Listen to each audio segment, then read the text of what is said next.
حمد و صلات کے بعد انتہائی عزت و تکریم کے لائق سامعین و حاضرین، دوستو، بزرگوں اور بھائیوں، محفل شب برات کے عنوان سے اس خوبصورت رات میں اور ان ٹھنڈی ہواؤں میں آپ حضرات تشریف فرمائیں۔ نبی پاک صلی اللہ علیہ وسلم نے ارشاد فرمایا، جب شعبان کی 15ویں رات آئے تو رات کو بیدار رہا کرو اور صبح کو روزہ رکھا کرو۔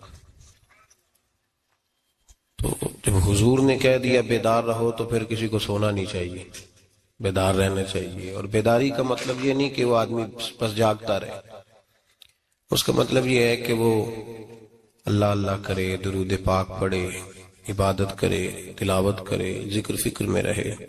کچھ باتیں اس مقصد کے لیے کہ اس رات اللہ پاک نے اپنی رحمت کے دروازے کھولے ہیں، تو کچھ ایسی بات کی جائے جس سے دل نرم ہو جائے۔ دوستو، قرآن مجید کی 2 آیات میں نے پڑھی ہیں۔ اللہ کریم نے فرمایا، یا ایھا الذین آمنوا اتقوا اللہ حق تقاتہ، اے ایمان والو اللہ سے ڈرو اور اتنا ڈرو جتنا ڈرنے کا حق ہے۔ ڈرو اللہ پاک سے، اور جس طرح تم کسی سے ڈرتے ہو، ڈرنے کا حق ہوتا ہے، وہ حق ادا کرنے کی کوشش کرو۔ ہم میں سے بہت سارے لوگ ڈرتے ہیں کچھ لوگوں سے، اور جب وہ ڈر رہے ہوتے ہیں تو انہیں احساس ہوتا ہے۔ اللہ پاک نے ہمارا وہ احساس خود بیان کر دیا ہے۔ فرمایا، جب تم کسی سے ڈرتے ہو تو تمہیں اس کا احساس ہوتا ہے کہ تم کتنا ڈرتے ہو، تو پھر تم کوشش کرتے ہو کہ تم وہ کام نہ کرو جس سے وہ بگڑ جائے گا، ناراض ہو جائے گا۔ جو لوگ قانون سے ڈرتے ہیں وہ اشارہ نہیں توڑتے، کچھ بھی ہو جائے اشارہ نہیں توڑتے۔ انہیں پتہ ہے کہ یہاں اشارہ توڑیں گے تو الجھ جائیں گے، اور جہاں انہیں فکر نہ ہو کہ کوئی پوچھنے والا نہیں، وہاں ہم نے دیکھا ہے کہ لوگ اشارہ توڑ دیتے ہیں۔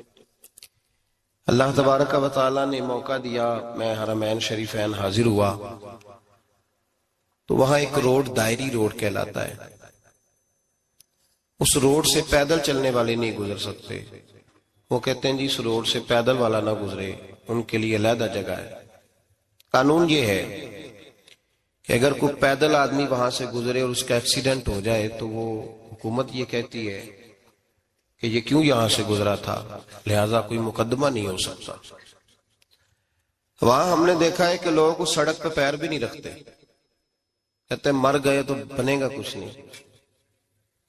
یہاں بھی بہت سارے ایسے معاملات ہوتے ہیں کہ جہاں انسان محسوس کرتا ہے کہ یہ بڑا میرے لیے نقصان ہو جائے گا، تو وہ ڈرتا ہے۔ ایک چھوٹی سی بات ہے کہ رات کو کوئی آدمی اپنا دروازہ کھلا رکھ کے نہیں سوتا، حالانکہ کوئی عرض نہیں، کبھی کھلا رہ بھی جاتا ہے، اور اگر کبھی رہ جائے تو جس کی ذمہ داری بند کرنے کی ہو اس کے ساتھ پھر جو رویہ ہوتا ہے گھر والوں کا، یہ خوف ہے ہمارا اندر کا، تو بڑی شدت کے ساتھ ہم اس شخص کو سخت سست کہتے ہیں، ڈانٹتے ہیں، کہتے تو نے خیال ہی نہیں کیا، جمع پونجی لٹ جاتی تو یہ خوف ہے، یہ ہمارا اندر کا یہ خوف ہے۔ آپ بازار میں جائیں تو درجنوں لوگوں نے گن مین بٹھائے ہوئے، ان کا دل نہیں کرتا کہ اضافی تنخواہ دی جائے، کیا مطلب ہے ایک آدمی کو اضافی پیسے دینے کا، لیکن وہاں آدمی بٹھایا جاتا ہے، اس کو تنخواہ دی جاتی ہے، اس کی روٹی کا بندوبست کیا جاتا ہے، اس کے سارے ضروریات زندگی کا خیال رکھا جاتا ہے، اور پس منظر یہ ہوتا ہے کہ ڈر لگتا ہے اگر یہ شخص نہ ہوا تو ہمارے چوری ہو جائے گی۔ اللہ فرماتے ہیں کہ تو جہاں سے ڈرتا ہے تجھے پتا ہے، تو اس طرح کر کہ مجھ سے بھی اتنا ڈر جتنا ڈرنے کا حق ہے۔ یہ جھوٹ موٹ کا ڈراوا نہ پیدا کر کے اوہ اللہ معاف کرے جی، اچھا جناب ڈرتے ہیں آپ اللہ تعالیٰ سے، آپ نے تو کانوں کو ہاتھ لگائے، تو پھر آپ کیا کر رہے ہیں؟ اللہ معاف کرے جی میں تو بات نہیں کرتا، بس 2-4 آدمیوں کی پگڑی اچھالوں گا، اس سے زیادہ نہیں۔ ڈر لگتا ہے جی بات کرتے ہوئے، 15-20 آدمی بس میرے قابو آئے، یہ کس قسم کا ڈر ہے؟ ڈرنے کا حکم دیا، اور میرے رسول کریم سید عالم صلی اللہ تعالی علیہ وآلہ وسلم نے ارشاد فرمایا کہ تو رب کریم سے دنیا میں ڈر جا، جس طرح ڈرنے کا حق ہے جب قیامت کا دن آئے گا تو اللہ تجھے ڈرائے گا نہیں بلکہ اپنی رحمت کی چھاؤں میں جنت میں داخل کر دے گا. یہاں ڈر. ایک جگہ تو اللہ نے فرمایا ڈرو، اور کچھ جگہوں پہ فرمایا کہ جو میرے علم والے بندے ہیں نا، جن کو میں نے علم دیا ہے، عالم ہیں، ان کے بارے میں فرمایا کہ ان کے دلوں میں میری خشیت ہے. انما یخشی اللہ من عبادہ العلماء، اللہ کے بندوں میں سے جو علم والے ہیں وہ اللہ کی خشیت رکھتے.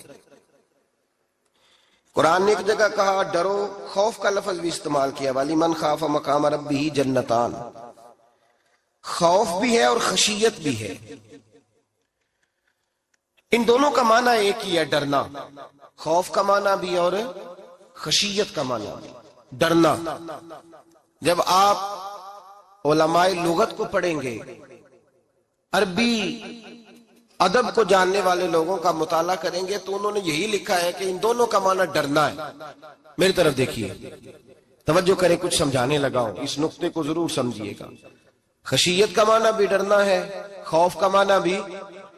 لیکن جب صوفیاء کے پاس جائیں نا، صوفیاء جو قرآن و سنت کی روح کی تفسیر کرنے والے ہیں، تو وہ کہتے ہیں نہیں، خشیت اور خوف میں فرق ہے. خوف اور ہوتا ہے، خشیت صوفیاء اس کی تفسیر اور کرتے ہیں. وہ کہتے ہیں خوف بھی ہوتا ہے اور خشیت بھی ہوتی ہے، الگ الگ چیزیں ہیں، ایک نہیں. بڑی خوبصورت بات ہے، اگر آپ سمجھ گئے تو آپ کو فائدہ دے گی. صوفیاء یہ کہتے ہیں کہ بھائی خوف ہوتا ہے اپنے گناہوں کا، کہ میں نے یہ گناہ کیے ہیں، اگر اللہ نے مجھ سے پوچھا تو مجھے بڑا خوف آتا ہے، مار پڑے گی، یہ خوف ہے. پھر سمجھ لیں، ایک آدمی نے حرام کا مال اکٹھا کیا ہے زندگی میں، معاذ اللہ اس نے بڑے پاپ کیے، گناہ کیے، شراب پی، بدکاری کی، معاذ اللہ تعالیٰ ثم معاذ اللہ. اب اسے ڈر لگ رہا ہے کہ اللہ تبارک و تعالیٰ نے پوچھا تو میں کیا جواب دوں گا. یہ خوف ہے.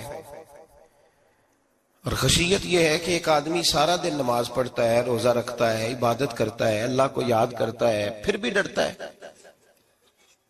یہ خشیت ہے، یہ خشیت ہے. جو گناہوں سے ڈرے وہ خوف ہے، اور جو رب کی ناراضگی سے ڈرے وہ خشیت ہے. جو کہے یار میرا رب کہیں ناراض نہ ہو جائے، میرا رب کہیں مجھ سے. بڑی خوبصورت مثال دی.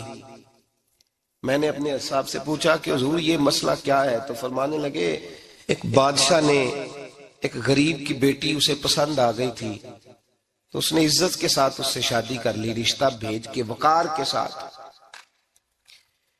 بیٹی کا باپ اپنی بیٹی کے مقدر پر رشک کرنے لگا کہ میری بیٹی کو بادشاہ نے پسند کیا ہے، بادشاہ کے شہزادے نے رشتہ بھیج دیا ہے. شہزادہ بیاہ کے لے گیا بیٹی کو. 20 کنیزائیں، نوکرانیاں اس عورت کی خدمت کرنے پہ لگی ہوئی ہیں، توجہ ہے، اس کا ہر حکم ماننے کو تیار ہے. لیکن وہ بی بی سویرے بھی رو پڑتی ہے اور شام کو بھی رو پڑتی ہے، روتی رہتی ہے. اس سے کسی نے پوچھ لیا کہ بی بی تو روتی کیوں ہے؟ 20 کنیزائیں ہیں، گھر میں سکون ہے، ہر شے ہے، تو روتی کیوں ہے؟